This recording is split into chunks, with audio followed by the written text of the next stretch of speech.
Est-ce que je peux avoir ta permission de partager l'écran? C'est bon. Ok, super. Alors, je vais faire ça un instant. En tout cas, bienvenue à tous. Donc, on est bien sûr dans la période des 3 semaines, des 9 jours, dans la semaine de Tisha B'Av.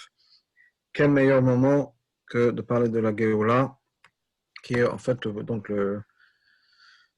le sujet, le thème des 9 jours, le thème de Tisha B'Av. Le Midrash dans Echa Rabbah nous raconte l'histoire suivante, qu'il y avait un monsieur qui habitait un peu loin de Jérusalem, en Israël, mais loin de Jérusalem, qui travaillait dans son champ. Il n'était pas au courant de ce qui est en train de se passer à Jérusalem.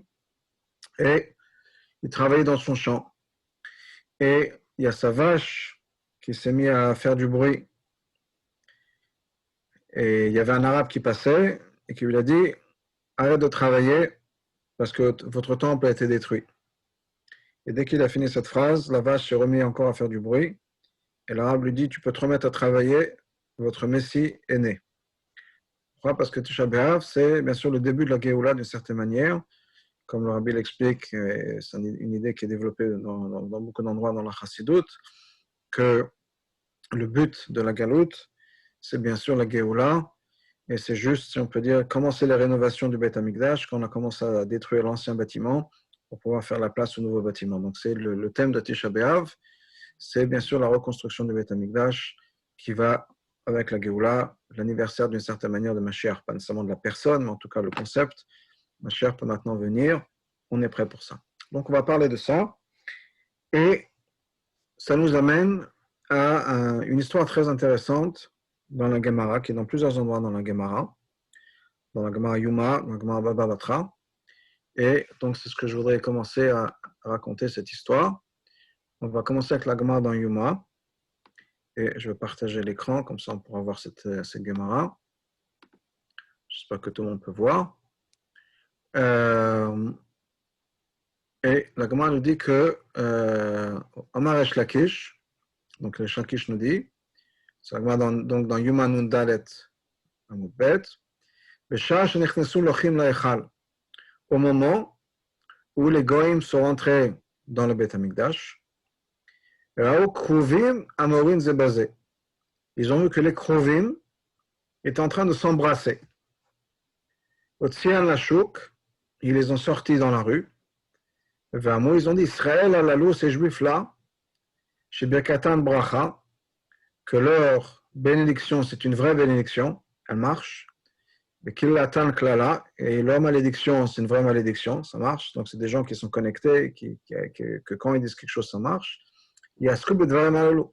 Comment est-ce qu'ils peuvent être occupés de choses pareilles, de voir des Kruvim qui sont en train de s'embrasser?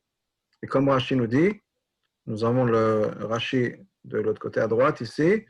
Rashi nous dit donc de ce côté-là,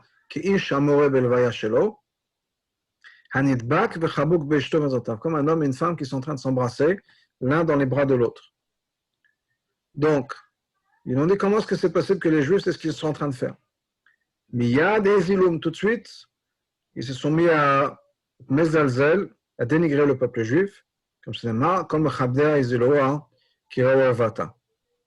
Que tous les gens qui n'allaient pas au départ donner du kavod au peuple juif, les Zélois, ils sont devenus être mezalzel, ils ont été disrespectueux, qui Vata, puisqu'ils ont vu, Vata, ça veut dire l'erva dans le sens peut-être les rapports entre hommes et femmes, ou bien ça peut être la faiblesse, si on peut dire, du peuple juif, dans le sens où, dans leur vision à eux, c'est qu'il y avait en fait une avodazara dans le temple.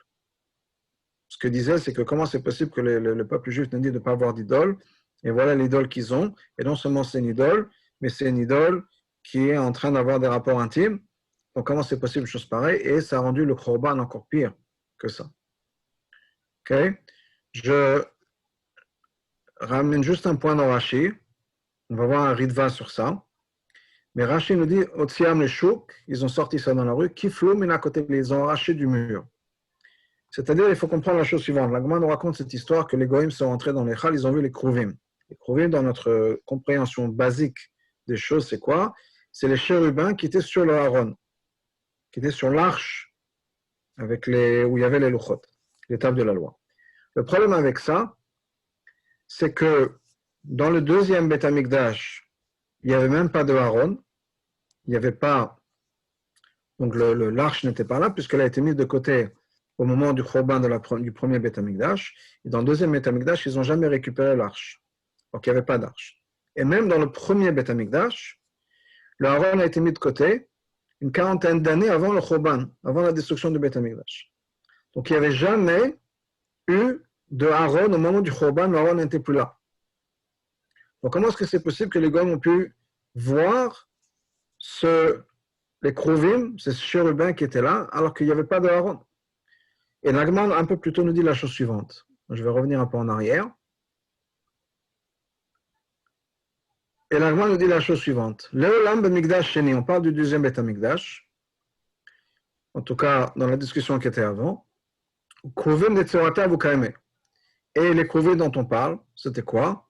C'était qu'il y avait des images des Kruvim, comme c'est marqué dans le pasuk dans Malachim, Kol Kirot Habayit Masavla, tous les murs du Beth Amikdash, dans les murs donc, du Kodesh et Kodashim, sur les murs même, il y avait des images de ces Kruvim-là. Donc il ne s'agit pas des Kruvim qui étaient sur le Aaron, les chérubins qui étaient sur l'Aaron, mais il s'agit de ces images-là qui étaient sur les murs du Beth Amikdash. Et c'est pour ça, donc, comme le Rashi nous dit, 30 secondes, au Tsiam Lachou qu'ils ont sorti, qui peut à côté, ils ont arraché ça du mur, parce qu'il s'agit des Kruvim qui étaient sur le mur. Donc ça, c'est l'histoire de la Gemara dans Yuma. Je voudrais mentionner le Ritva qui est très important, et ça va nous amener dans notre discussion aussi, et pour voir à quel point cette histoire de Kruvim était importante. Donc, on nous dit que chez Nechnasul Goim Lechal, Matsu Kruvim Uravin Zebeze. Quand les Goïms sont entrés dans le Chal, ils ont vu les Kruvim qui étaient en train de s'embrasser comme un homme et une femme qui sont ensemble, qui s'embrassent. Iksha Rav Ben Maouch Zal. Le Rav Ben Maouch posait la question suivante. Nous avons appris dans la Gemara Baba Batra, et la Gemara d'ailleurs dans Baba Batra nous ramène les Kruvim, les Goïms sont rentrés, etc. J'ai juste choisi la Yuma parce que ça vient un peu avant dans le Seder du Chasse, mais il y a la même Gemara qui nous raconte la même chose. Mais on sait aussi que on nous dit que quand est-ce que les Kruvim se faisaient face, quand est-ce qu'ils s'embrassaient, quand le peuple juif faisait comme la volonté de Dieu. Donc comment c'est possible qu'au moment du Khorban, de la destruction du Beth Amikdash, si on peut dire le pire moment de la relation entre Dieu et le peuple juif, à ce moment-là, on voit ces Kruvim qui se font face et qui s'embrassent. Comment c'est possible? C'est le moment, si on peut dire, c'est la guerre. Imaginons un couple, si on peut dire, puisqu'on nous donne cette image-là d'un homme et une femme qui sont en train de s'embrasser, un couple qui sont en train de se séparer, de divorcer, si on peut dire. Ils sont au milieu d'une bataille, parce que c'est un peu ça que le Khorban représente. C'est quand Dieu nous a fait sortir d'Israël, il a dit, va, rentre, partez de chez moi, sors de la maison. Donc ils sont au milieu d'une dispute qui est en train d'exploser au pire moment, et c'est à ce moment-là qu'on voit ces Kruvim qui sont en train de s'embrasser. Donc il dit comment c'est possible une chose pareille. Tellement je reviens dans le Ritba, pardon. Comment est-ce que c'est possible qu'on voit ces Kruvim-là qui sont dans une position, dans une situation, on voit l'amour qui existe entre ce mari et cette femme, entre l'homme et la femme qui sont représentés par les Kruvim. Et le Ritva nous dit une chose suivante. C'est des mots forts, mais on va voir on va expliquer ça un peu d'une autre manière. Donc, c'est un miracle. C'est un miracle le fait qu'ils se sont embrassés maintenant. Mais pourquoi est-ce qu'il y a eu ce miracle-là? Pour justement renforcer le Khorban. Renforcer la peine, le sacrifice qu'ils ont. C'est-à-dire que si il n'y avait pas eu cette situation avec les Kruvim, les non-juifs n'auraient pas pu se moquer du peuple juif en disant voilà, vous nous dites de ne pas avoir d'idole, et voilà ce qu'on trouve à l'intérieur. Et non seulement on trouve ça à l'intérieur, un homme et une femme qui sont comme ça accouchés ensemble. Et ils se sont moqués d'eux. Donc, c'est un miracle qui s'est passé, mais c'est un miracle qui s'est passé pour les faire souffrir d'une certaine manière. En tout cas, pour accentuer la galoute. Okay? Je vous ramène ici à la Gemara de Baba Batra. Donc, on est maintenant sur Baba Batra. Et donc, on dit la chose suivante. Pneum là-bas, alors, il y a un passage qui nous dit dans un passage, Chala pnei Michel Achiv, un qui nous dit que les Krovim se faisaient face, Chala ma pnei la bait, qui disait non, les Krovim au contraire, chacun regardait vers le mur. Et il a dit, Rama nous dit donc, quand est-ce que ça se passait, quand est-ce qu'ils se faisaient face, quand est-ce qu'ils s'écartaient, quand le peuple juif fait la volonté de Dieu, ils se font face, et quand est-ce qu'ils ne se faisaient pas face, quand ils ne faisaient pas la volonté de Dieu. Donc on voit de là encore une fois que quand on fait la volonté de Dieu, on n'a pas, les Krovim se font face, et quand on ne fait pas la volonté de Dieu, dans ce cas-là, les Krovim ne se font pas face. Donc au moment de la destruction du Beth Amikdash, les Krovim se faisaient face. Et ce dont je voudrais parler aujourd'hui, c'est justement cette idée. Quelle est la possibilité, comment est-ce que c'est possible que justement, au moment de cette destruction, on a cette preuve d'amour entre Dieu et le peuple juif. Et ça va nous aider à comprendre tout le concept de la Géoula, qui est justement la relation entre le peuple juif, quel est le but de la Géoula, quel est le but de la Galoute, et on va savoir exactement ce qu'on fait et pourquoi on le fait, etc. Avant ça, j'aimerais retourner à un passage dans le Chumash, qui est justement le début de cette galoute, du concept de galoute. Donc on va partager encore une fois l'écran, avec votre permission. Et on va retourner donc sur Bereshit. Là on est dans Bereshit Perek Tedvav. Pardon. Bereshit Perek Tedvav. On est au milieu de Brit Ben Abetarim. Brit Ben Abetarim, c'est quoi? C'est l'alliance qui a été faite entre Abraham et Hachem. Donc, Hachem a dit à Abraham de prendre des animaux, certains animaux, de les couper en deux, et que Hachem et Abraham, si on peut dire, vont passer entre ces deux morceaux, et le message étant, la symbolique étant que quoi? Que nous ne faisons que deux moitiés, et nous sommes ensemble à l'éternité. Donc, on a cette situation, si on peut dire, Brela Benetarim, cette alliance qui est en train d'être faite entre Hachem et Abraham, donc Hachem et le peuple juif, et au milieu de cette histoire, on a la galoute. Hachem parle à Abraham, et dit, Vayi Hachem Esh. L'avo, le soleil s'est couché. Donc c'est après l'histoire, si on peut dire, donc il y a ce moment-là. Donc Hachem dit, Vayema elav kach le'egla, prends donc cet animal-là, egla meshuleshet, un veau, ez, une brebis, un chèvre, vetor, vegozel et un des oiseaux, tu sais pas. Vayed ayat al-abgarim, et il y a ce ayat qui est descendu, ce vautour qui est descendu sur les pgarim, sur les morceaux, okay. Et on nous dit que donc il est descendu et Avraham l'a repoussé. On nous dit que ça c'est l'avenue du Mashiach, ce vautour qui vient et qui est repoussé parce qu'il n'est pas encore là pour l'instant. En tout cas, donc vient le soleil se couche et Avraham a très peur. Et Hachem dit à Avraham, tu dois savoir que tes enfants vont être esclaves dans une terre qui ne leur appartient pas. Va'avadoum, ils vont les servir, pendant 40 ans. Okay? Et ensuite, ça continue avec l'histoire de Bereshit, etc. Maintenant, pour revenir au Midrash Rabbah, Bereshit Rabbah, nous dit la chose suivante. Je continue un peu, je dois avancer un petit peu. Ce Midrash Rabbah, nous Dalet Zayin, si je ne me trompe pas.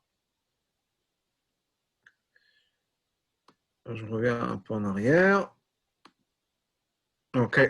Donc, le Midrash dit la chose suivante. Que Hachem dit à Abraham, il faut que je retrouve l'endroit. Ok. Ema, que donc Abraham a eu très peur. Ema, Chashechak de la Nofel Talav. Il est très peur, je suis ici. Ema sous Bavel. Hachem dit à Abraham, regarde, tu as très peur, pourquoi? Parce que tes enfants vont partir en exil à Babel, en Babylonie. Chashecha, l'obscurité, Zomadai, c'est la Perse. Gdola, je saute un peu, Zuyavan, c'est la Grèce. Donc déjà, on parle déjà de la galoute, pas seulement Mitzrayim, mais toutes les autres galouettes qui vont se mettre en place. Au milieu de cet amour-là, au moment de ce moment-là, on a cette situation qui est en place où Abraham parle à Hachem, Hachem parle à Abraham, ils font ce brit, si on peut dire, cet accord-là qui va se faire ensemble, et Hachem dit à Abraham, regarde, voilà ce qui va se passer, la galoute, etc. Donc on a ces deux histoires qui nous montrent clairement que la galoute et l'amour entre Dieu et le peuple juif sont liés. C'est quoi On va commencer par Abraham et ensuite on va revenir à l'histoire des Kruvim et d'autres, et le concept de galoute. Abraham fait cette brit, cette alliance avec Dieu. C'est quoi l'idée d'une alliance? Une alliance, c'est quand deux gens vivent un moment de bonne expérience, on peut dire, tout va bien en ce moment, mais pour une raison ou une autre, ils ont peur que les choses tournent mal. Ils ont peur que ça ne se passe pas bien. Et donc, ils décident de faire une alliance, un traité, si on peut dire, que quoi qu'il arrive, on sera toujours ensemble. Je vais donner un exemple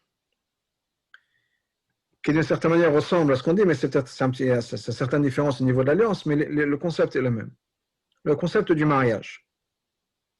On prend deux personnes qui s'aiment, qui décident de vivre ensemble, et d'une certaine manière, on pourrait poser la question à savoir qu'est-ce qu'ils ont besoin de se marier, pourquoi est-ce qu'on a besoin d'officialiser ça? On s'aime, on est heureux, on n'a pas besoin d'avoir un bout de papier, si on peut dire, pour dire qu'on est marié.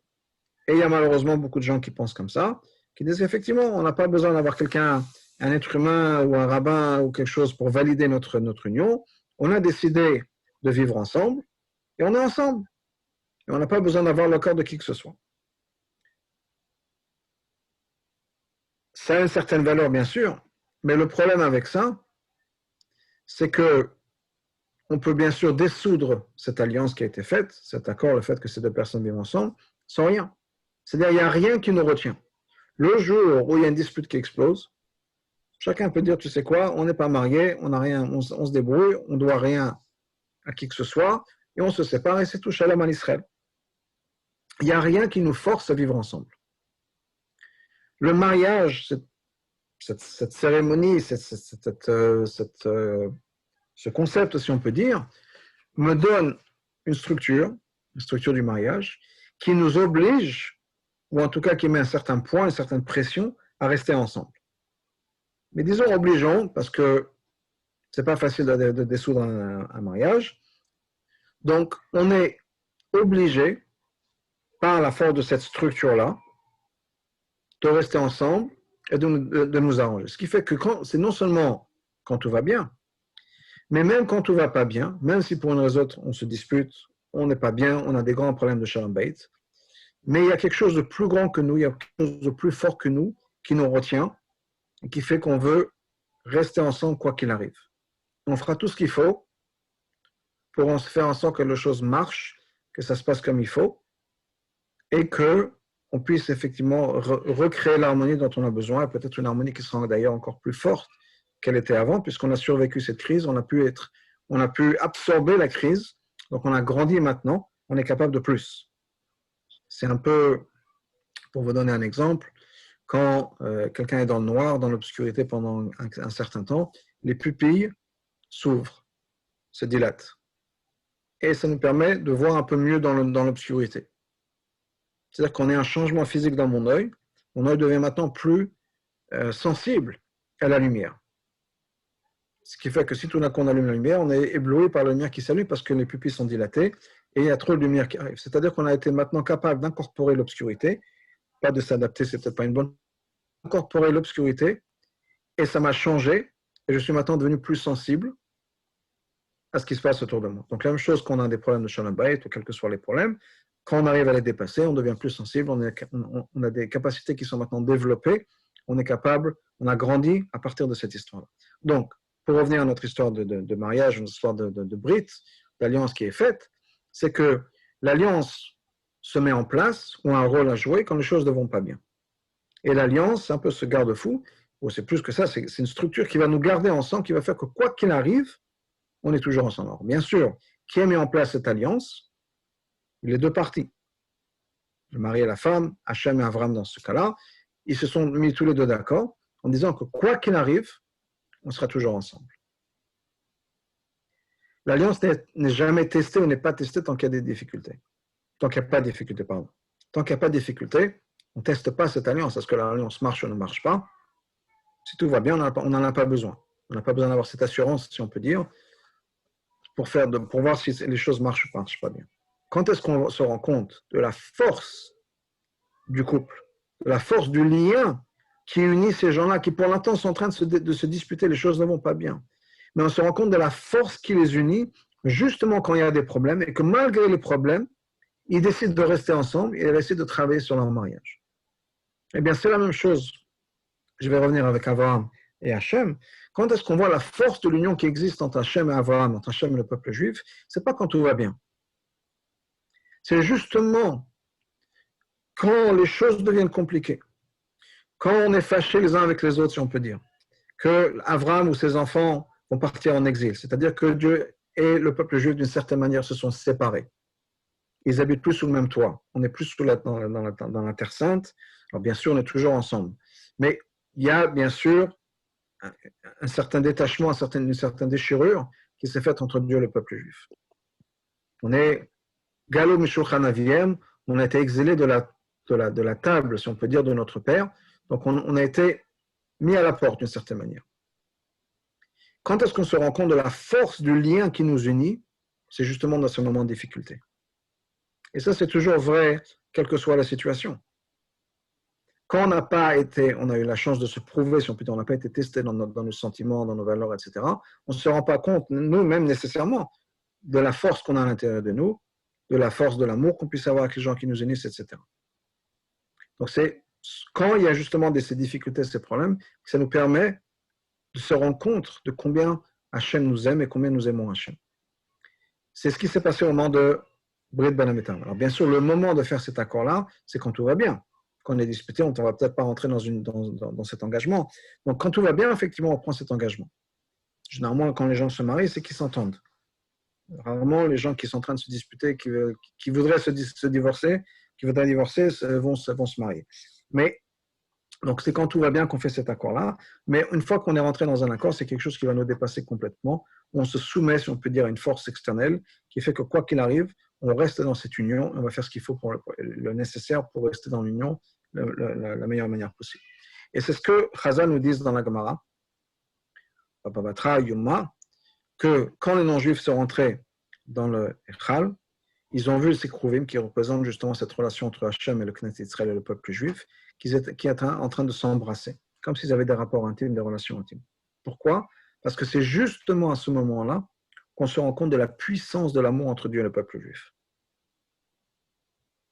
Le fait que quoi qu'il arrive, comme on dit, Banayhem, ce sont mes enfants, ou la c'est impossible de les remplacer. Quoi qu'il arrive, Hachem et le peuple juif ne sont qu'un. On est toujours unis. Et on s'embrasse. Même dans les situations les plus difficiles, même dans les situations les plus pénibles. Quoi qu'il arrive, Hachem est toujours avec nous. Et ce concept de Galout, ce concept d'union entre Hachem et le peuple juif, c'est quelque chose qui est très profond. Parce que c'est vraiment le moment où on se rend compte de l'amour qui est entre Dieu et le peuple juif. Comme le Ritva nous disait, c'est un miracle qui s'est passé pour accentuer le concept de Galout. Ça veut dire quoi aussi accentuer le concept de Galout? Accentuer la profondeur de l'amour et de l'union qui existe entre Hachem et le peuple juif. C'est tellement profond que même dans ces moments de difficulté, on se rend compte de l'amour qui est entre Hachem et le peuple juif. Mais en vérité, ça va encore plus loin que ça. Ce n'est pas juste qu'on se rend compte d'un amour qui existe entre Hachem et le peuple juif, et qui va être développé plus tard, mais pour l'instant on est fâché si on peut dire, c'est que dans la vision d'Hachem, et ça doit être la nôtre aussi, le moment de Galout, c'est un moment de préparation à la Géoula. C'est-à-dire, ce qui est en train de se passer maintenant, c'est pas juste que maintenant les choses vont mal, mais on espère qu'après avoir travaillé sur notre Shalom Bayit, les choses vont aller mieux. Mais c'est que la différence qu'on est en train de vivre en ce moment, c'est une préparation et c'est ce qui va faire venir la Géoula. Et ça, c'est tout le concept de la Galoute.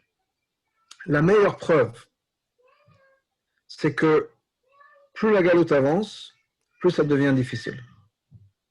Parce que si on imagine la Galoute comme une punition, et uniquement une punition, dans ce cas-là, plus les années avancent, plus les choses devraient devenir faciles.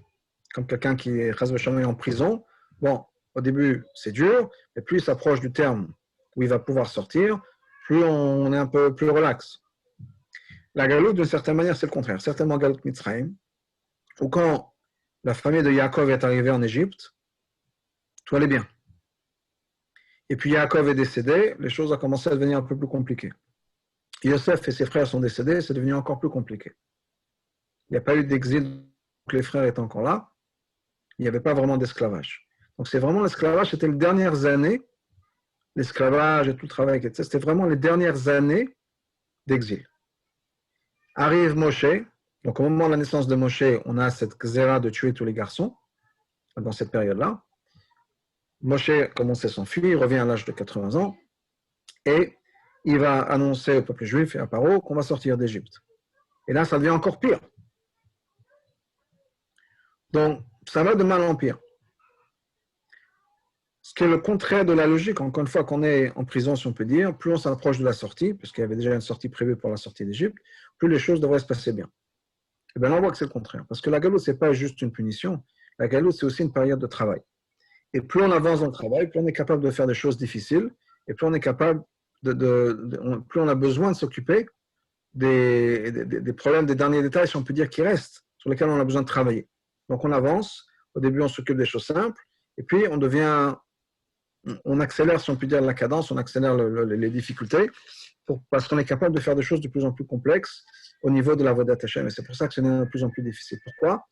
À part ce côté de ce que je viens de mentionner, mais c'est aussi parce que plus on avance dans la galoute, plus cet amour qui existe, cette union qui existe entre Hachem et le peuple juif est révélée. C'est-à-dire, en termes un peu simples,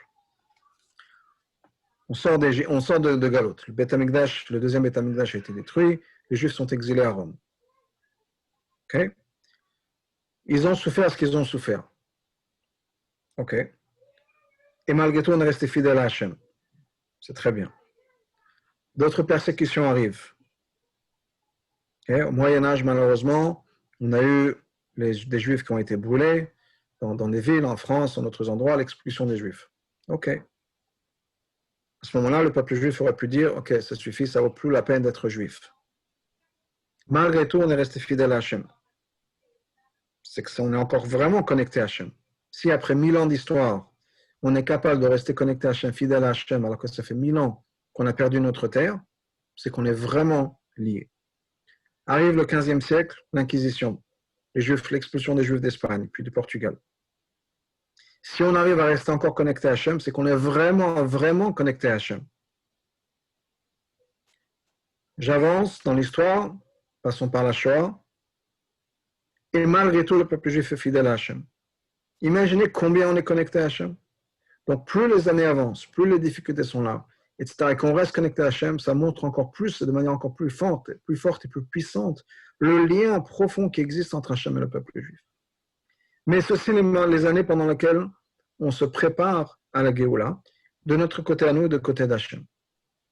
Et l'exemple qui est donné dans la Chassidoute, c'est l'exemple d'un professeur et d'un élève. Le professeur est en train d'enseigner l'élève, et puis il peut arriver, et peut-être que vous avez eu cette expérience, soit quand vous enseignez, soit quand vous écoutez un shiur, qu'il y a une espèce de pause. On se rend compte que le professeur est en train de penser à quelque chose. Tout d'un coup, il y a une idée qui lui tombe en tête, il s'arrête pendant un moment, il y a une petite pause, et le cours reprend. S'il y a une pause, c'est souvent parce que le professeur est en train de penser à une idée. Il y a quelque chose qui lui est venu dans la tête et qu'il voudrait partager avec ses élèves aussi. Si c'est une petite pause, c'est qu'il y a une petite idée qui est venue. pas quelque chose qui l'a préoccupé pendant longtemps. Mais il peut y avoir un moment où la pause est longue. Et l'élève peut avoir peut-être cette peur en disant « Qu'est-ce qui s'est passé, mon maître n'est plus intéressé à m'enseigner ». Mais si c'est un élève intelligent, il va comprendre « Ah, mon maître est certainement en train de réfléchir à quelque chose, je vais attendre, je ne vais pas le déranger ». Il peut y avoir la même chose des fois entre parents et enfants, mari et femme, où des enfants vont poser une question à leurs parents et les parents vont réfléchir. Maintenant, l'enfant peut être impatient en disant « Je t'ai posé une question, pourquoi est-ce que tu ne me réponds pas ?» Et il peut avoir un peu cette peur d'être abandonné, si on peut dire. Même chose entre un mari et une femme. Le mari peut demander à sa femme, peut poser à sa femme une question, et sa femme ne répond pas tout de suite. Parce qu'elle réfléchit. Et lui peut s'impatienter en disant chérie, je t'ai posé une question, pourquoi est-ce que tu ne me réponds pas ?» Mais si on a cette intelligence, il peut se dire, et tout va bien dans le couple, il peut se dire, ok, ma femme doit réfléchir à la question que je lui ai posée. Donc, au lieu de me dire, elle s'est séparée de moi, on ne se parle plus, il n'y a plus de communication, elle va dire au contraire. Si elle est en train de réfléchir à la question que je lui ai posée, c'est que ça va être une question importante, auquel elle lui donne de la valeur, et qu'elle veut bien réfléchir avant de me répondre. Donc, plus l'idée, si on peut dire, est importante, plus là on a besoin d'avoir une réflexion, plus effectivement il y aura une connexion qui va être apparemment une séparation. Le professeur, pour revenir à l'exemple du professeur, se détache un petit peu de l'interaction qui existe en ce moment entre l'élève et lui, mais parce qu'il est en train de réfléchir justement à un concept et voir comment le partager avec son élève ou ses élèves. Donc, au lieu d'avoir peur de cette séparation, il faut au contraire l'embrasser en disant c'est un moment profond, je ne vais pas m'inquiéter, je ne vais pas me sentir abandonné, je ne vais pas arrêter de quitter mon professeur, au contraire. Je vais être là, puis je vais bien réfléchir sans déranger et préparer ça. C'est un peu l'exemple opposé, je dirais, de l'histoire avec le Baal Shem Tov. On sait que le Baal Shem Tov priait toujours tous les jours pendant des heures et des heures. Et pour ses élèves qui devaient attendre la fin de l'Amida pour recommencer pour faire Tfilat, le Chazarat Hashatz, la répétition de l'Amida, il fallait attendre pendant longtemps. Certains élèves rentraient chez eux, mangeaient quelque chose, d'autres étudiaient, d'autres restaient là-bas. Puis un jour, pour une raison ou une autre, tout le monde a décidé de partir.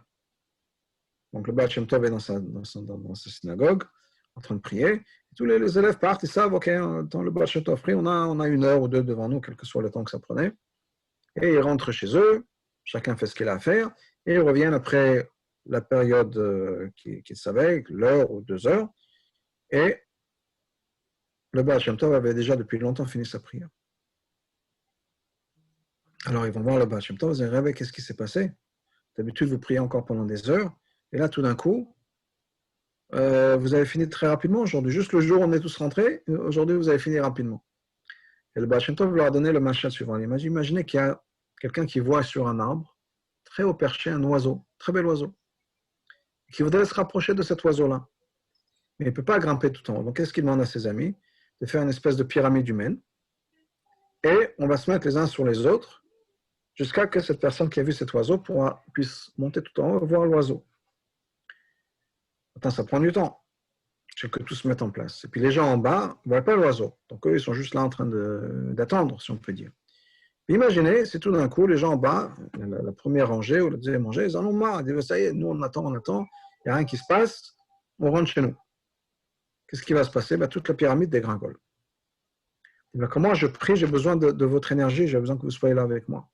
Si tout d'un coup je me retrouve tout seul, c'est comme si toute la pyramide se dégringole. Donc ne voyez pas mon absence, si on peut dire, le fait que je suis en train de prier et que je me suis détaché de vous, au contraire. On est ensemble, on a cette interaction qui fait qu'on travaille ensemble. Donc ça, c'est quand tout va bien. Si malheureusement on perd ce lien, on se sent détaché, on peut avoir peur. Mais il faut avoir cette confiance-là. Et ça, c'est le moment de Galout. Le moment de Galout, c'est le moment où le maître, si on peut dire Hachem, est en train de préparer, dans sa vision à lui, la Géoula, et en train de faire en sorte qu'on puisse être, nous, capables d'avoir la Géoula. Parce que, clairement, d'avoir le Beth Amikdash et Mashiach, ce n'est pas quelque chose de facile.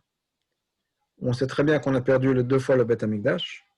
Je pense qu'on a tous entendu des histoires où on dit que Mashiach aurait pu venir à n'importe quel moment, et puis pour une raison ou une autre, il y a quelque chose qui a foiré, si on peut dire, il y a quelque chose qui n'a pas marché, et Mashiach n'est pas venu, on n'a pas eu le mérite. Okay? On a tellement d'histoires avec ça, chaque génération, chaque moment, il y a une histoire avec le Harizal, qui avait proposé à ses élèves de passer un Shabbat quelque part, et il y en a qui ont dit, avant de partir, il faut qu'on demande à nos femmes, et le Harizal dit, bon, c'est trop tard. Si vous n'avez pas confiance en moi, que je vous demande de faire quelque chose qui est correct, laissez tomber. Ou d'autres histoires, il y a tellement d'histoires, à chaque fois on se rend compte qu'on a perdu l'occasion, etc. Donc, faire venir Mashiach, ce n'est pas facile, ce n'est pas facile pour des êtres humains, on en est capable, mais ce n'est pas facile. Donc, Hachem est en train de préparer la Géoula, de faire en sorte que ce soit une Géoula sur laquelle nous, qu'on ait gagné, sur laquelle on a travaillé, qu'on soit capable de la respecter, etc. Et donc, c'est un moment qui nous apparaît peut-être, quand Hachem est concentré, si on peut dire, dans ce chose, comme sur le professeur, c'est un moment qui nous apparaît peut-être comme un moment de déconnexion, de détachement. Mais il faut qu'on ait cette confiance, justement, de dire non, de comprendre que ce n'est pas un moment de détachement, au contraire. Si Hachem est en train de travailler, et c'est un peu mis de côté, si on peut dire, un peu isolé, d'une certaine manière, c'est pour notre bénéfice. Et si c'est pour notre bénéfice, ça veut dire quoi? Qu'Hachem nous aime tellement qu'il est en train de travailler, de faire un effort de penser à nous. Et qu'il essaie de voir ce qu'il peut faire pour amener la Géoula, et pour que la révélation de la Géoula, ce soit les meilleures révélations possibles, les révélations les plus profondes possibles. Donc, au lieu de voir cette distance comme un moment de peur, d'angoisse, mais où Hachem est parti, etc., au contraire, il faut se rendre compte que ce moment qui apparaît comme un moment d'exil, un moment de noir, un moment de séparation, est un moment qui nous montre à nous combien nous sommes fidèles à Hachem, combien nous sommes proches, combien nous voulons faire ce qu'on peut pour Hachem. Et la même chose de l'autre côté d'Hachem. Donc la galoute, c'est un moment, au contraire, un moment où on peut, quand on était en Israël. Et ce, à plein niveau. Alors bien sûr, géographiquement parlant, au lieu d'avoir juste quelques kilomètres carrés de gens qui vont servir Hachem en Israël, on a le monde entier. Le monde entier est maintenant au service de Hachem. Ne serait-ce que maintenant, par Zoom, il y a des gens qui sont en France, il y a des gens qui sont aux États-Unis, et ensemble, on étudie la Torah. Et ça se passe grâce à TorahZoomNet.net, ça se passe tous les jours, plusieurs fois par jour. Il y a des chômes de Torah à travers le monde. Des gens de n'importe où ils sont, ils peuvent se connecter à la Torah. C'est une plateforme, il y a d'autres. Il y a tellement de choses qu'on peut faire. Donc, c'est au contraire un moment où on montre combien on est fort avec Hachem. Combien de gens, chaque année, comptent sur les CEDER publics pour faire leurs Zdarim. Et que cette année, ils ont fait eux-mêmes les Zdarim. Chacun à sa manière. Mais ils ne se sont pas dit, ah ok, bon, si les Chabad, ou si je ne peux pas être avec la famille, ou s'il n'y a pas les Chabad, s'il n'y a pas ci, il n'y a pas ça, je ne peux pas partir dans un hôtel pour Pessah, je ne fais pas de Seder. Non. On a fait ce qu'on a pu, chacun, on s'est renseigné, on a vu comment faire le Pessah, comment faire les Zdarim, etc. Et chacun a fait en sorte que le Bet Chabad où il y a le Seder public, ben, ça devient chez moi à la maison. Donc, au contraire, le moment des difficultés, ce que ça a montré, c'est qu'au contraire, au lieu de dire on abandonne tout, au contraire, on brille dans ces moments-là. Il y a un texte très intéressant du deuxième Rabbi de Chabad, Rabbi Dov Ber, on appelle Admor Haimtsaï, le Rabbi du milieu, entre deux rabbis qui ont été rabbis pendant très longtemps. Le Rabbi du milieu était rabbi pendant juste une quinzaine d'années. Mais il y a un texte très profond et très intéressant pour expliquer une xéra qui se passait à l'époque en Russie. À son époque, il y a eu un décret qui a été fait par le tsar Nicolas de Russie, qu'on appelait la xéra des cantonistes. C'est quoi cette xéra? C'est qu'on prenait des enfants juifs de 5 à 6 ans, et on les forçait à joindre l'armée du tsar, faire leur service militaire pendant 30 ans. Imaginez un enfant de 5 ans qui était dans l'armée russe jusqu'à l'âge de 35 ans. L'armée russe, il n'y avait pas de repas cachère, il n'y avait pas d'aumônier juif, il n'y avait pas on n'était pas gentil non plus, tu avances ou tu crèves, et il y avait une pression énorme d'essayer de convertir ses enfants. Alors imaginez un enfant à l'âge de 5 ans, qu'est-ce qu'il a appris de Torah? Il doit comprendre à peine qu'il est juif, Peut-être que les enfants un peu intelligents, ils ont déjà commencé à apprendre le Aleph-Bet. Ça serait plus ou moins ça. Faire le schéma avant d'aller dormir le matin et savoir faire moderniste. C'est à peu près la seule éducation qu'on puisse vraiment avoir à l'âge de 5 ans. 6 ans, c'est déjà un peu plus. Mais c'est des enfants qui, à la base, avaient presque aucune éducation juive. Et ils passaient toute leur vie adulte, jusqu'à l'âge de 35 ans, dans l'armée, entourés de non-juifs, qui essaient de les convertir à tout prix, qui leur enseignaient tout un tas de choses, et ils n'avaient certainement pas les outils pour pouvoir discuter de théologie, de judaïsme, s'expliquer, se défendre, etc., puisqu'ils n'avaient rien appris. Et, alors bien sûr, vous pouvez imaginer la douleur des parents aussi d'avoir leurs enfants qui sont pris à l'âge de 5 ans ou 6 ans, etc. Et le rabbi explique, il y a tout un discours. Pourquoi est-ce qu'il y a une telle xéra qui s'est faite? Le rabbi de maintenant a repris le point de ce discours pour expliquer aussi pourquoi il y a les décrets qui étaient à l'époque de la Russie communiste, où les Juifs n'avaient pas le droit de vivre leur vie juive. Et le point est quoi? Que le Satan est venu voir Hachem en disant, Hachem, tu sais, ton peuple juif, il ne fait pas vraiment les mitzvot, ils n'ont vraiment pas rien à faire. Moi, c'est une culture. Chacun sa culture, chaque religion, chaque pays a sa culture, chaque communauté a sa culture, donc ils ont une culture, la culture juive. Mais les mitzvot, ils n'en ont rien à faire. Ils font ça par habitude.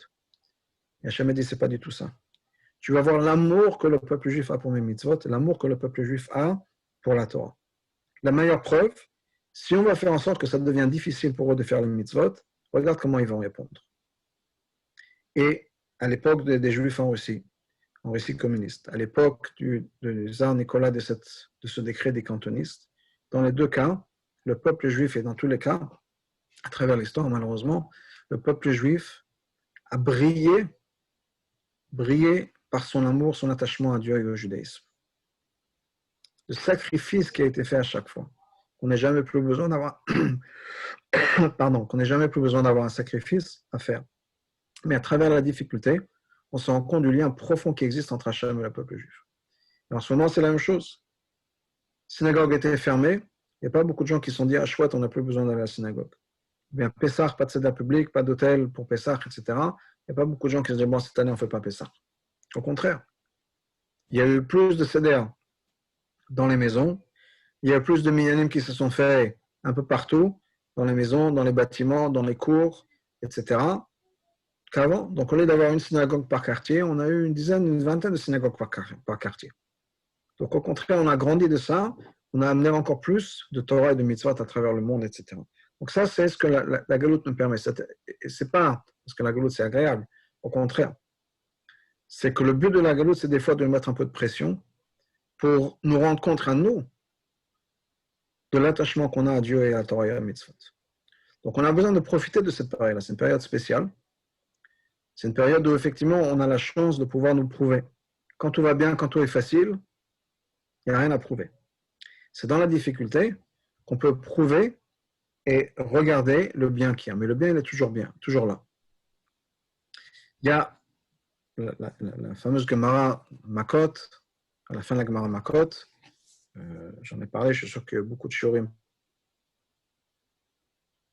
qui va, et ses amis qui étaient en train de se promener dans les montagnes de Jérusalem, ils sont arrivés sur Har Sophim, le mont Scopus, qui regarde Jérusalem, et ils ont vu la destruction du Beth Amikdash. Le Beth Amikdash était détruit à ce moment-là, c'était déjà des ruines, et plus que des ruines, et on dit que si on a été labouré, donc c'était vraiment, il ne restait plus rien, et ils voient ça, ils voient le désolement qu'il y a, et ils sont bien sûr déchirés, ils déchirent leurs vêtements, et se mettent à pleurer. Et Rabbi Akiva se met à rire. Et il demande à ces gens-là, mais pourquoi est-ce que vous pleurez? Il dit, pourquoi est-ce qu'on pleure? Pourquoi est-ce que toi tu ris? Il dit, moi je ris. Expliquez-vous. Et comment ça, on n'a pas besoin de s'expliquer. Regarde, imagine le désolement qu'il y a ici. C'est l'endroit où le saint des saints, où il y avait aucune personne n'avait le droit de rentrer à part le Kohen Gadol, le jour le plus saint, l'homme le plus saint, le jour le plus saint de l'année, on pouvait entrer dans le Kodesh HaKodashim. Maintenant, il y a des renards qui se promènent, des animaux sauvages. Comment est-ce qu'on pourrait ne pas pleurer? Ben, qui va dire, c'est exactement pour ça que moi je ris. Pourquoi? Parce que je vois dans ça le développement des prophéties. On a eu des prophéties que le Beth Amikdash allait été détruit. on a aussi des prophéties que le Beth Amikdash va être rebâti. C'est-à-dire que je vois, moi, dans ce qui est en train de se passer, le développement des prophéties, le déroulement des prophéties. Donc, c'est ce regard de Rabbi Akiva qui regarde un regard profond des choses, qui ne voit pas juste les choses à la surface. Dans la Galoute, il voit le lien profond et la préparation à la Géoula. Et c'est exactement ce message que Hachem a donné à Abraham au Brit Ben Ametarim et le message des Kruvim. On est en train de parler de l'amour qui existe entre toi, Abraham, et moi, Hachem. Ben, sache que cet amour-là va être testé, mais c'est par ce test-là qu'on va grandir et pouvoir développer cet amour. C'est par les difficultés. C'est pas quand tout va bien que les choses avancent. C'est justement quand il y a des difficultés que des fois on peut se remettre en question, se retravailler et grandir. Je parlais avec quelqu'un là, hier de problème de Shalom Bait. Je disais que dans certains couples, il y a un problème. Quand tout le monde va être gentil, quand tout va bien, le couple a des fois pas la chance de travailler sur leur mariage. On prend deux personnes très bien, très gentilles, très polies, très agréables, et on les met ensemble. Tout le monde va bien se comporter. Mais ils n'auront peut-être pas la chance de communiquer sur des choses profondes et importantes parce qu'il y a une certaine réserve, parce que chacun dit chéri comme tu veux, chéri comme tu veux, chéri comme tu veux, et jamais personne ne sait vraiment ce que l'autre pense. Parce qu'ils sont chacun gentils, chacun dit regarde, tu sais, comme tu veux, ça ne me dérange pas. Tu veux qu'on a là, il n'y a pas de souci, tu veux qu'on a là, comme tu veux, on va au restaurant, ce restaurant, halavi, bassari, comme tu veux, mon amour. Mais qu'est-ce que toi tu veux vraiment? Et des fois, on n'a pas la chance d'avoir cette communication. Et des fois, des conflits nous donnent cette chance. Il peut y avoir justement un moment où la femme qui dit à son mari, regarde, j'en ai marre, à chaque fois tu me dis comme tu veux, moi j'aimerais savoir ce que tu veux, qu'est-ce qui se passe dans ta tête? Et c'est à ce moment-là qu'il peut lui dire, regarde, moi je préfère ci, je préfère ça, mais vraiment, sincèrement, ça ne me dérange pas, mais voilà ce que j'aime moi. Et c'est un moment de connexion qui peut arriver souvent à travers la frustration. Et donc, c'est le rôle de la galoute, si on peut dire, de créer cette frustration pour qu'on puisse avoir cette conversation avec Dieu et développer à l'intérieur de nous-mêmes, révéler ce qu'on a, cet amour profond qu'on a de Dieu. Maintenant, il ne faut pas perdre cette opportunité. Qu'est-ce que je veux dire par là? C'est que d'abord, il ne faut pas perdre de vue le but de la galoute. Le but de la galoute, ce n'est pas de nous punir. Le but de la galoute, ce n'est pas de nous faire souffrir. C'est de nous permettre à nous de nous développer, de nous poser des questions, de réfléchir. Pourquoi est-ce que je suis là? Qu'est-ce que je fais? Pourquoi est-ce que ma neshama est sur terre? Quel est le sens de la Torah et des mitzvot? Qu'est-ce que Hachem veut me dire, etc. Pourquoi? Parce que si Hachem était révélé, on n'aurait pas toutes ces questions-là. Toutes les interrogations qu'on puisse avoir. Est-ce que Hachem pense vraiment à moi? Est-ce que Hachem en a quelque chose à faire du fait que je mette les téphilines, que je fasse Shabbat, que je mange kasher? Si Hachem était en face de nous, qu'on le voyait, on ne se poserait pas ces questions. Et c'est dommage d'une certaine manière. Parce que les questions sont importantes et les réponses sont importantes.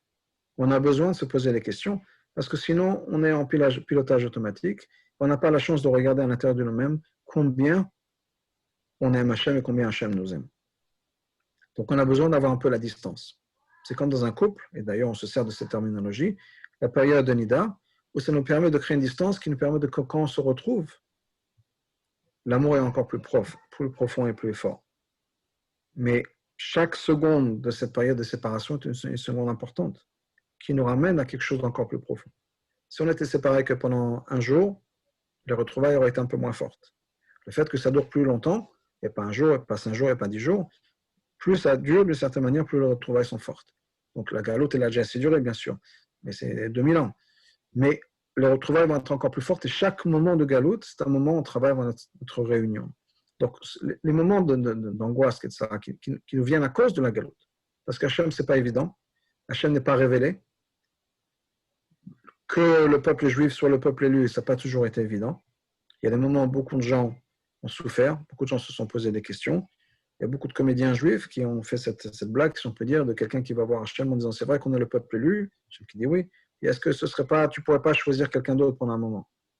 Parce que d'être le peuple élu, ça n'a pas été quelque chose de très facile pendant longtemps. Donc on se pose des questions, mais ces questions sont importantes. Et on a besoin de profiter du moment de la galoute, de voir ça comme il faut. Donc les 9 jours, Tisha B'Av, ce n'est pas juste un moment de tristesse, c'est un moment de réflexion. Un moment une opportunité pour nous de réfléchir au lien qu'on a entre Hachem et nous, de la profondeur, de la force de ce lien, de cet amour-là. Et c'est pour ça que des millions d'années plus tard, pas des millions, pardon, des milliers d'années plus tard, on célèbre encore la destruction. On n'a pas avancé en disant, moi, c'est pas grave, ça fait 2000 ans plus tard, on ne va pas s'accrocher sur le passé. Non, c'est pas le passé, c'est notre amour. L'amour qui existe entre nous et Hachem. Donc, on a besoin d'avoir cette union-là et on va profiter de ce moment-là pour se poser des questions, pour réfléchir et pour se rendre compte de la force et de l'amour qu'on puisse avoir. Donc, n'oublions pas le but de ces 9 jours-là, qui sont des moments d'amour, des moments où on travaille sur cette relation qu'on a entre Hachem et nous. Vivre cet amour-là, comprendre qu'on est en train de travailler sur une révélation, c'est quelque chose d'encore mieux, une Shalom Bayit qui va être éternelle, une relation entre Hachem et le peuple juif qui ne sera plus jamais touché par quoi que ce soit, ne fera que grandir dans l'amour. Je vais juste finir avec une histoire qui n'est pas directement reliée à ça, mais quand même, je vais la raconter, je la partage avec vous parce que c'est une histoire importante pour moi, que j'aime beaucoup. Le Admour Hazaken, le premier rabbi de Chabad, le fondateur du mouvement Chabad, avait un chassid qui s'appelait Rabbi Elazar. Ce chassid-là était à la base un monsieur qui habitait à Jérusalem, quelqu'un de très bien, très spécial. Il habitait dans la vieille ville de Jérusalem et vraiment faisait tout comme il faut, très religieux. Il se levait tous les soirs à minuit pour aller au kotel, faire tikkun chatzot, se lamenter sur la destruction du temple. Il étudiait la Torah, la Kabbalah, tout ce que vous voulez. Un type parfait. Et un jour, un Shabbat, il marche dans les rues de Jérusalem, dans la vieille ville, et il faisait beau, et les fenêtres étaient ouvertes dans les synagogues. Il passe devant une synagogue, et il entend quelqu'un parler. Il entend des choses qu'il n'avait jamais entendues, des idées, des concepts qu'il n'avait jamais entendus. Et il reste devant cette fenêtre-là à écouter tout le discours de cette personne-là. Une fois que la personne a fini de parler, il rentre dans la synagogue, il arrête quelqu'un dans la synagogue, il dit « Excusez-moi, monsieur », il dit « Oui, qui c'est ce monsieur-là qui vient de parler ?»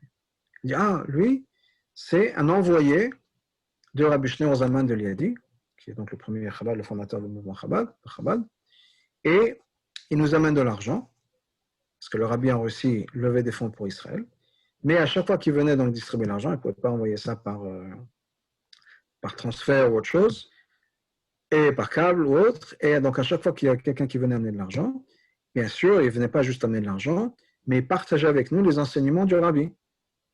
Donc, ce qu'il vient de parler maintenant, ce qu'il vient de dire, c'est un des enseignements du rabbi qu'il partage avec nous. Et bien là, c'est Eliezer, il dit, c'est très intéressant. Est-ce qu'il va parler encore une fois? Il dit, oui, Shabbat cet après-midi, Souda Shlishit, il va encore parler à Souda Shlishit. Okay? Donc, il revient à Souda Shlishit, il entend un autre discours, ça l'a fasciné. Il demande à quelqu'un, est-ce qu'il va encore parler une fois? Il dit, oui, ce soir, on fait un Melavé Malka chez monsieur et madame Intel. Venez, il va parler. Donc, il vient au Melavé Malka, il est pris par ces enseignements-là. Il a passé toute la nuit à parler avec ce messager du Admour Hazaken. Dimanche matin, il décide de partir chez le rabbi, parent aussi, pour devenir son élève. Il va partir là-bas, il va rester. Il va devenir l'élève de Rabbi Shneur Zalman. Et un jour, il y a quelqu'un qui lui a posé la question. Il dit, Eliezer, avant de devenir un chassid, avant d'étudier la chassidut, tu étais quelqu'un de très bien, d'extraordinaire, tu as fait tout ce qu'il fallait. Qu'est-ce qui a changé dans ta vie maintenant que tu es devenu un chassid?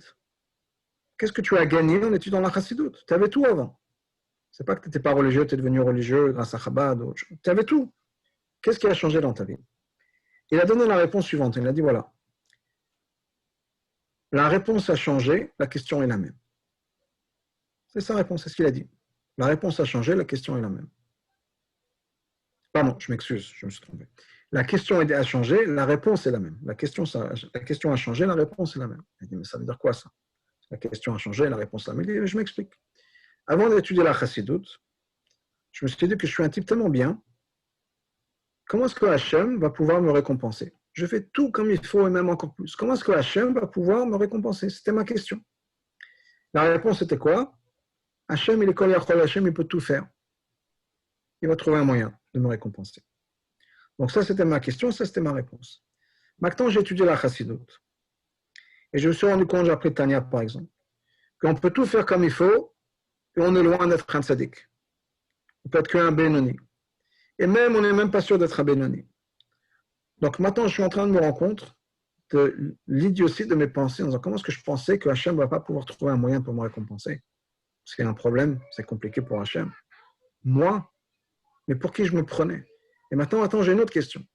Maintenant, ma question est, comment est-ce que Hachem a eu la patience de supporter mon audacité, ma chutzpah? Comment est-ce qu'il va trouver un moyen de me récompenser? Mais pour qui je me prenais? Donc, ma question maintenant, c'est comment est-ce que Hachem a eu la patience de me supporter? Et j'ai une réponse. Hachem, il peut tout faire. Donc, il a trouvé la patience. Pourquoi est-ce que je raconte cette histoire? Je parlais des questions qu'on a. Des fois, ce n'est pas les réponses qu'on donne à nos questions qui sont importantes. C'est quelles sont mes questions? Qu'est-ce qui me préoccupe? Est-ce que j'ai les bonnes questions? Donc, maintenant qu'on arrive dans les 9 jours, Tisha B'Av, il faut bien réfléchir à nos questions. À quoi je pense quand arrive Tisha B'Av? À quoi je pense pendant les 9 jours? Est-ce que je veux penser que j'ai faim, je suis fatigué, j'en ai marre des 9 jours? Est-ce que je pense que j'attends, j'espère pouvoir bientôt partir en vacances, je ne sais pas où aller, parce que le monde est fermé? Est-ce que je dis, quand est-ce que ma chère va venir? Quelles sont mes questions? Quelles sont mes angoisses? Quelles sont mes interrogations? La réponse, elle n'est pas si importante que ça. Mais c'est les questions qu'on se pose qui sont des très bons indicateurs, des baromètres, si on peut dire, là où on en est. Donc voilà, je vous laisse avec cette petite histoire. Si vous avez des questions maintenant sur le cours, on va ouvrir le micro avec la permission de notre hôte. Et sinon, on laissera là ça. Question, s'il vous plaît.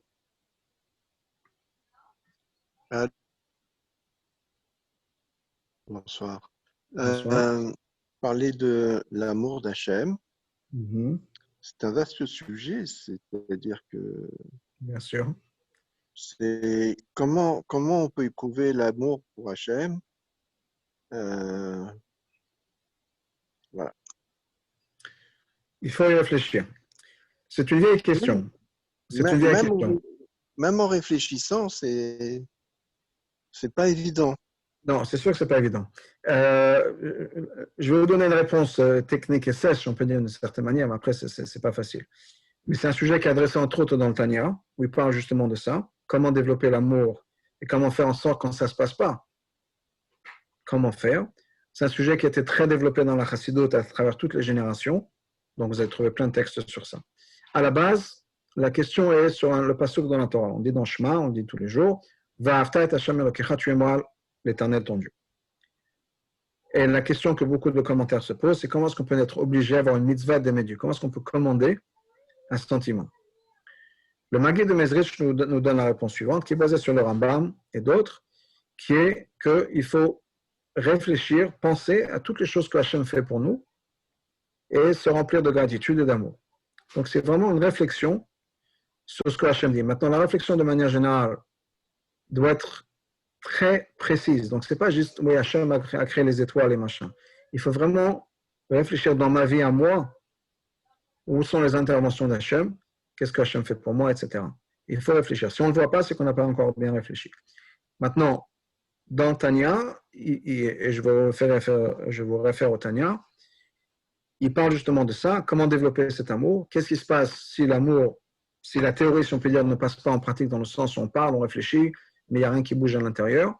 Donc, c'est une longue problématique, dans le sens, ça fait longtemps qu'on se pose la question, mais encore une fois, la réponse en cours, on pourra peut-être faire un cours sur ça, c'est de vraiment réfléchir dans les détails les plus minutieux possibles aux choses que Hachem fait dans notre vie pour apprécier son intervention, pour apprécier la relation qu'on a avec lui.